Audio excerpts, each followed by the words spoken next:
You bought a house. Nothing absurd. A four-bedroom in a neighborhood where the average home costs $3 million. It is the smallest house on the street. You did that on purpose. Your wealth manager told you to never be the most visible person in any neighborhood you live in. Visibility attracts problems, lawsuits, burglaries, friends who become enemies. You take her advice on almost everything now. You travel now. Not the way you used to. Not with a backpack and a hostel reservation and 3 weeks of saved vacation time. You travel with planning and comfort. You travel without the small frictions that defined every trip you ever took before. You fly business class.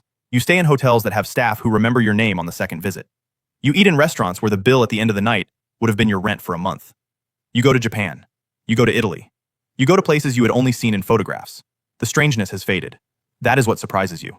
You thought it would always feel strange. It doesn't. The human capacity to adjust is remarkable and slightly terrifying. Within 6 months, this is just your life. You stop being shocked by prices. You stop calculating what things cost in terms of how many hours of work they represent. The math doesn't apply to you anymore. You no longer trade hours for dollars. You have so many dollars that hours have become the only resource that matters. Time. How you spend it. What you do with it. Who you spend it with. You start to understand why wealthy people are obsessed with longevity research. They are obsessed with wellness retreats and supplements and optimization. They have already solved the money problem. The only problem left is the body that contains them. The only problem left is the time that body has left. You join a private gym. You hire a trainer. You get a full body scan that costs more than your old monthly salary. The results are fine. You feel relieved.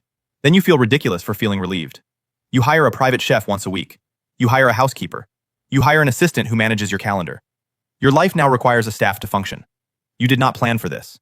You did not know rich people lived this way until you became one. You also did not know how isolating it is. The staff are kind and professional, and they do not know you. You spend more time with them than with friends. You don't know what to do with that fact. Level 7. The requests. They come slowly at first. A cousin you haven't seen since a wedding 8 years ago messages you on social media. He is starting a business. He needs an investment. Just a small one. He has a deck. Could you take a look? An old college roommate calls you out of nowhere. He is going through a hard time. His wife left him. He needs help making rent. Just for a few months. He will pay it back. You know he won't. He knows he won't. You wire it anyway because saying no the first time feels impossible. An acquaintance from your old job sends you a long email about a charity she is involved with. They have a gala coming up. They would love your support. You don't know how she found out about the money. You tell yourself that maybe she didn't. You tell yourself maybe this is just a coincidence. You know it isn't. Word has gotten out. It always does. Your father calls you and asks if you could help his sister pay for medical bills. You hadn't known your aunt was sick. You feel terrible.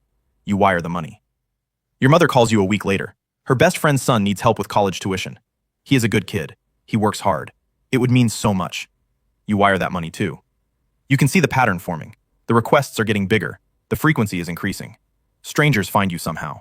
You get letters in the mail. You get emails from addresses you don't recognize. You tell your wealth manager. She nods like she has seen this exact scene play out 100 times. She says you need to make a rule. Not for the world, for yourself. She says you need to decide what you give. You need to decide what you don't. You need to decide why. You need to write it down. She says if you don't have a rule, every individual request will eat at you until you have no peace left.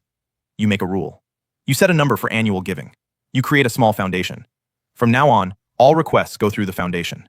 You tell people that. They don't like it. Some of them stop talking to you. You learn to be okay with that. It takes longer than you thought it would. You think about your great uncle sometimes. You wonder if he had to make these same rules.